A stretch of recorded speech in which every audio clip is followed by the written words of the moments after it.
excited to introduce you to a special place in our watershed, where two rivers come together, the Millicoma, which means of the Millik people, or the South Fork Coos River, and Coos, or the Millicoma River. The name Millicoma is actually on the wrong river. You can see the Coos, named for the Coos River, from Graveyard Point to the Forks, right over there. Before colonization, this was one of many flourishing tidal wetlands that shaped the Coos estuary. These wetlands were living systems that supported salmon, waterfowl, and the people who have called this place home since time immemorial. This area was a vital resting and feeding place for salmon on their downstream journey through the estuary to the ocean. That balance changed during Coos County's heavy logging days when log driving was common practice. This property became a staging area for timber as it was sent downstream to the mills. But as the industry matured, the site was abandoned. The wetland cut off and the land largely forgotten. Then, when the old tide gate finally broke and the land began to flood again, it revealed an opportunity. Weyerhaeuser, the landowner, reached out to the Coos Watershed Association to explore a solution that could restore natural tidal flow while also protecting neighboring properties.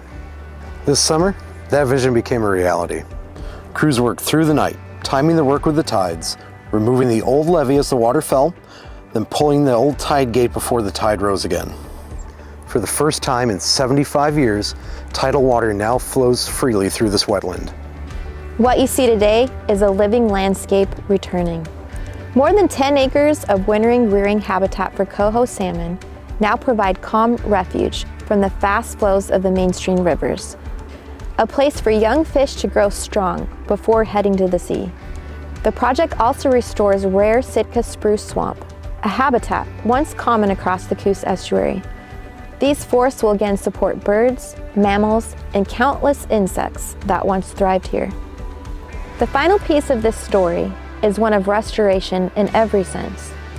With the help of the Wild Rivers Land Trust, this land will soon return to the care of the Confederated Tribes of the Coos, Umpqua, and Siuslaw Indians, renewing both the ecosystem and the relationship between people and place. In the context of the full estuary, this restoration site is small, but it means a great deal. So many of our tidelands have been lost that any step toward renewal, for salmon, for wildlife, and for community, is a step toward balance. For the Coos, Umpqua, and Siuslaw peoples, water connects all life.